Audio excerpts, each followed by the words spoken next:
Mr. Bobulinski, I heard your opening statement. It's submitted to the record, part of our proceedings. I have a quick question. Simple. Is it your testimony today that you personally witnessed President Joe Biden commit a crime? I believe the fact that he was sitting with me while I was putting together a business Did you deal, witness the president commit a crime? Is it your testimony today? Yes. And what crime have you witnessed? How much time do I have to go through it? It is simple. You name the crime. Did you watch him steal something? Corruption statutes, Rico and conspiracy. What is the crime, sir? You specifically. You asked me to answer the question. I answered the question. No. Rico, you're obviously not familiar with corruption statutes. Excuse me, sir. Rico is not a crime. It is a category. It's a category of crimes that you're then charged. You have charges. A long 100. You have charges. Sir, please want me to name the exact statute under Rico? Yes. Well, it's funny. In this committee room, everyone's not here. There's over 18 all right, sir. I reclaim my lawyers that went to law school. I reclaim my time. You guys okay, thank you, sir. I reclaim my time. Clearly, what we are seeing here today is a continuation of the 15-month saga of the Republican majority lost in the desert. Impeachment 101. The majority party or whomever is raising impeachment must accuse the president of a high crime, a specific high crime or misdemeanor. I would like to submit to the record HRES 918, the House resolution to open this impeachment inquiry. Without objection to order. This resolution does not outline a high crime or misdemeanor. It's not here. This person we know as Alexandria Ocasio-Cortez, formerly known as Sandy, reportedly a former waitress turned fierce fighter of the revolution. This is where we are with her now. When have you seen Sandy in any committee question anyone in this manner that has to do with war, that has to do with Palestine, that has to do with $15 minimum wage? This is the deal that Social Democrats have to make in order to not be completely removed from the ability to even be part of a committee. It's like, listen, AOC, this is Nancy Pelosi. Listen, we're going to go ahead and give you a committee seat, but that Iron Dome vote, that got to go. We're going to go ahead and give you this committee seat, but we need to see that you're on our team. We need to see publicly that you're on our team. This is that display. And I was talking about this, I think, last week with Pramila Jayapal, and she did a similar thing. We're in a committee hearing. She does go all out for Hunter Biden. That one I think was for Hunter Biden. And she did such a good job that Wolf Blitzer brought her on. They use these Social Democrats as props so they can go, look, even the radical left is down with some of these State Department, CIA talking points. And that's how Bernie Sanders and AOC, to a lesser degree, Rokana and Pramila Jayapal, because I just don't think they have the same progressive bona fides, but this is the deal they make. They have to, at certain points, that to us, to people that follow them, to people that they say align with their policy, we're scratching our heads like, what does this have to do with the struggle? What does this have to do with the movement? This has nothing. This is her paying her dues to be able to remain an establishment shield and throw a few virtue signaling crumbs out in the forms of tweet or legislation, like her and Bernie Sanders just introduced. Legislation, when they introduce legislation, when it has zero chance of doing anything, when they introduce legislation when they're not in power. They seem to come up with all these great ideas when they're not in power. That's social democrats. And this is just a display, yet another display. I put this up there with the relational harm argument. I put this up there with some of her most egregious sort of word salads. And she tried to double down. I'll get to her tweet in a second. She tried to double down on this because what she can't do is say, fuck, I made a boo-boo and I said something wrong. In this red-blue game, you can never do that. You just need to go and talk to your people and come back with a more nuanced talking point that encompasses your bad take. And that's what we're seeing with AOC in the tweet that I'm going to show you in just a second. So here's her tweet. So Ted Cruz, let's just do it here. And you see how I labored her in my bookmarks. AOC, the court jester. That could actually be the name of this segment too. But here's Ted Cruz of all people, with the ability, because she's created the lane of, with her foolish comments, that somehow Rico is not a crime. Wow. I'm sure a lot of mafia dons would love to hear that. So anyway, Ted Cruz, of course, and her and Ted Cruz they play up the red-blue game. Her and Ted Cruz. They both are playing a role for their side, and each of them knows what the other person is doing. I don't really hate AOC. This is Ted Cruz. I don't really hate her, but I understand that I must engage in her in this way in order to stir up loyalty and showing that I'm going after the other side. That's what they're engaging in here. This is Ted Cruz. He says, this is bizarre. He says, this is bizarre. Rico, the Racketeer Influenced in Corporate Organization Act, 18 USC 1961-1968 is most assuredly a crime. Assuredly a crime. It often results in massive felony sentences, and yet AOC, eager to defend Joe Biden, insists it's not a crime. And here's AOC's reaction, and this is what I was saying, her reply. This is her reply. So she replies to the backlash by replying to Ted Cruz, because this is where the payoff. She sees payoff in replying to her nonsense. The only payoff she sees in replying to anybody after she's caught looking like a buffoon is replying in the red-blue game, in the red-blue arena. And this is where she replies. She says, wrong, she's speaking to Ted Cruz, Rico is a statute under which specific crimes may be considered. Kidnapping, robbery, arson. How about conspiracy? Because with the mob, for example, none of the bosses are charged with kidnapping, robbery, or arson. They're not charged with that, AOC. They're not charged with the murdering of anybody. They're not charged with,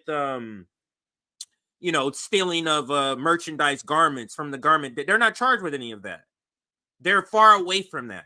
And then she says, you need to name the crimes in order to substantiate Rico. It's conspiracy when we're talking about the top person at the top. When we're talking about the person at the top, AOC.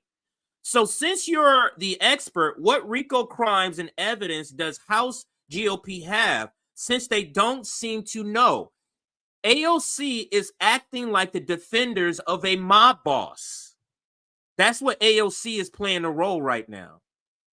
She's acting as a defender saying, what has my client done, though? You're naming all this stuff, his brother, his son, but what about my client? That's what AOC is acting like. Bring this headline up because it fits with the role she's playing right now. AOC brags about her transformation into a loyal agent of U.S. imperialism. This is end of last year, August last year. I covered this story.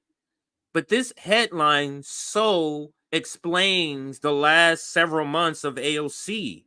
From remember the State of the Union, and she had these glowing remarks. This was last year.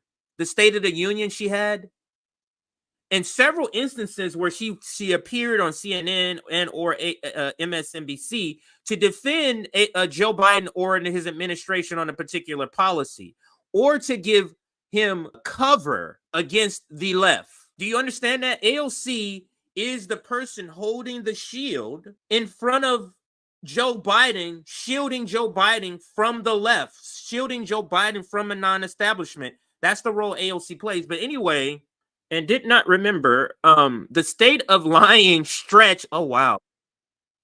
Wow. The state of lying stretched out on the ground with one's face down forward. The prostration. That is now that's funny. That's funny. All right. So the prostration of the DSA Congresswoman Alexandria Ocasio-Cortez to the Democratic Party and Biden administration was on display yet again in an interview published Wednesday by the New York Times. The interview titled "The Evolution of AOC," and if you remember, that's the exact title. If you look it up, look up our video content on this particular article, that's the same title. So just go RBN or Revolutionary Blackout on YouTube and type in "The Evolution of AOC," and that's the clip. If you want to get our analysis on this particular article at the time it came out. But let me continue. In the interview titled "The Evolution of AOC," was conducted to give AOC a platform to defend herself from what she called a growing suspicion among workers and young people that she is nothing but a standard political Democratic Party politician. Her weak attempts to justify her right-wing role in Congress only confirm those suspicions are correct. And here's a quote. Do you see yourself, from the article that is, do you see yourself as more of an insider now, end quote, as Time interviewer? And she replied with, I don't think so. I mean, on a certain level, once you are engaged as a legislator, you are in the inside, AOC replied, adding that being on the inside allows her to translate this outside energy into internal change. Has that happened, AOC? It hasn't, but what has happened is your transformation into a loyalist agent of the U.S. imperialist core. That is what it has done for AOC. Now, let's get back to another video, because the video in Congress is not the only video that AOC has been out on AOC in the last couple of days. So you have this video from Congress, but then you also have this video from Justice Democrats. And this is what, and I'm going to get to Sabi's reply. This is what the Justice Democrats said. AOC has long been raising the alarm about AIPAC's threat to our democracy, and she's joining voters across the country to call on Democrats to reject AIPAC once and for all. Now, the Reject AIPAC it's a supposed movement of social democrats, progressive Democrats who are trying to make a stand and create some sort of movement against AIPAC because AIPAC is coming directly at them. And then it goes on to say, there's no room for anti-abortion insurrectionist super PAC in the Democratic Party. Now, here's what's funny. Reject AIPAC is saying we should reject the influence and the money of AIPAC. At the same time, all of the squad and all of the so-called progressives fell right behind one of the top recipients of AIPAC money, which is Hakeem Jeffries. How can both of those things happen, AOC? How is that possible? And that is the critique. But let's listen just for the video. The video is not the point. The point is the progressives having to do this while at the same time indirectly supporting AIPAC by supporting the candidate that is the second top recipient of money from AIPAC. Okay, so let's see. It should play now. Let's listen to AOC. I think it's a little over 60 seconds. Here we go. No, I don't accept AIPAC money. In fact, I have joined an effort called Reject AIPAC, which is a fundraising effort by the organization Justice Democrats, as well as several others, to try to take on the influence of AIPAC this election cycle. Not only does AIPAC threaten me? AIPAC threatens anybody who believes in human rights for Palestinians. So have they threatened me? Of course they have. They've threatened me. They've threatened Rashida Tlaib. They threaten everybody. They've threatened Jamal Bowman. They've threatened all of us. It's very public and very well known that AIPAC has committed $100 million to try to defeat all of us and ensure that we do not win re-election, which, by the way, AIPAC has endorsed and supports over 100 insurrectionist members of Congress. That is Republicans that tried to overturn the election on January 6th. Why isn't she mentioning that they support Hakeem Jeffries? Why aren't you mentioning that, AOC? That's weird. That's kind of weird. AIPAC supports their re-election too. And I think that, to me, tells the whole story, that this is an organization that does not support American democracy and in our commitment to take on authoritarianism here and abroad and fascism here at home and globally.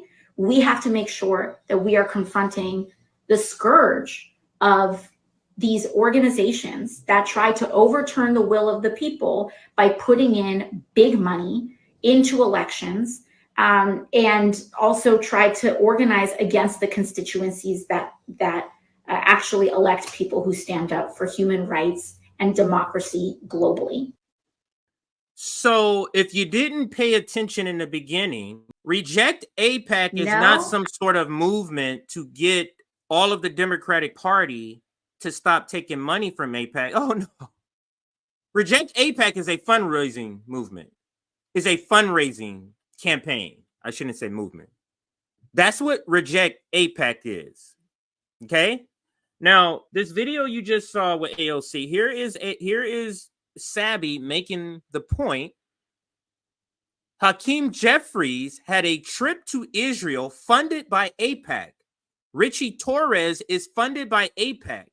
Biden has taken over $4 million from the lobby throughout his career. And yet AOC is pretending like AIPAC only funds Republicans. This is a game.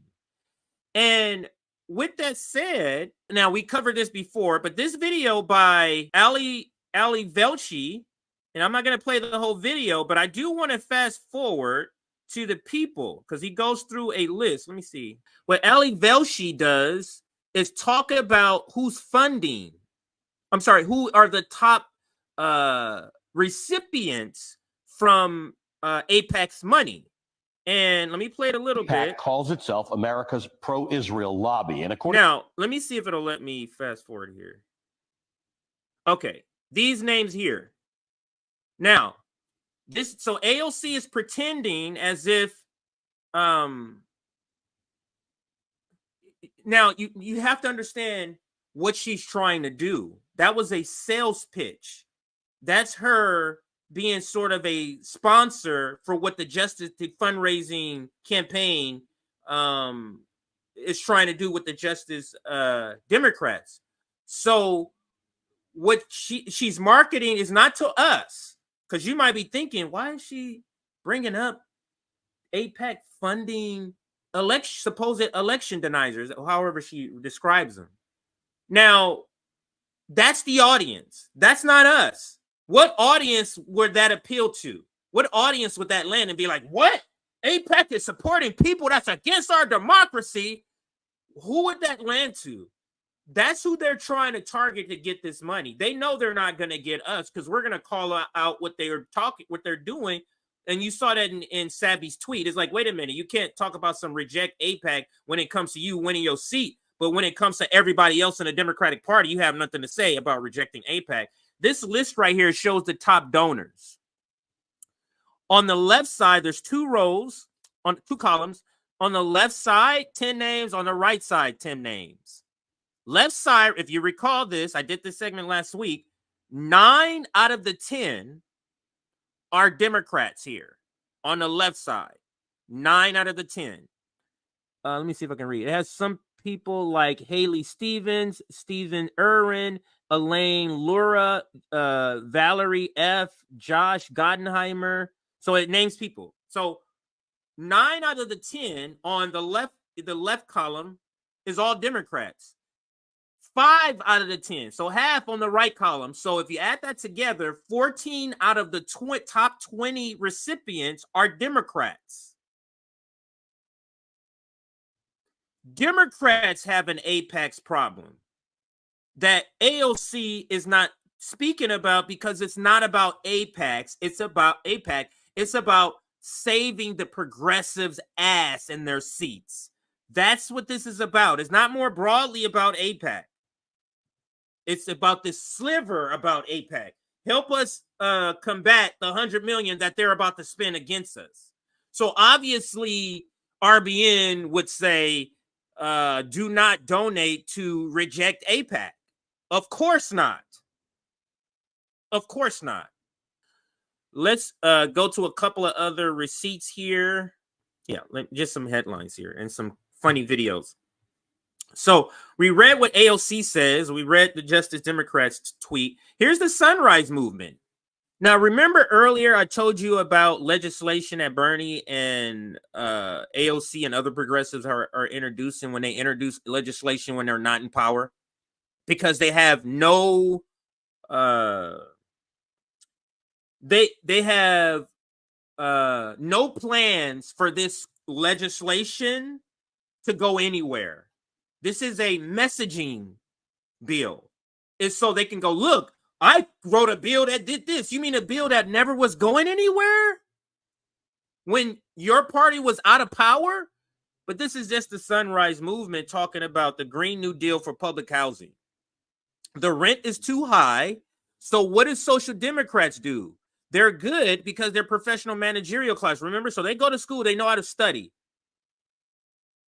And they study, well, what's going on? Oh, housing. So let's virtue signal housing. And this is what good Bernie Sanders is always being ahead of the curve on what to virtue signal about. He's good at that.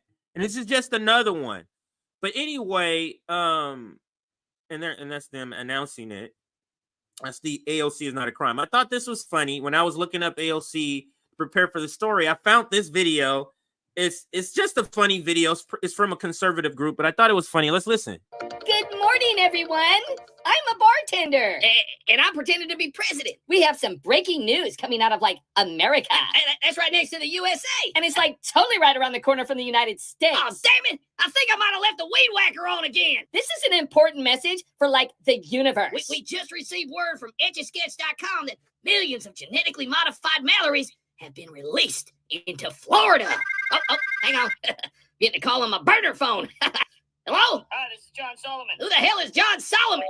Hey, how'd you get this number? Come on, guys. This is, like, totally serious. Yeah, I mean, a single bite from one of these genetically modified Mallories and you'll never be the same again. Just ask Michael J. Fox. Oh, come on, man. You don't even know what affirmative action is. My fiance has red hair. This just in.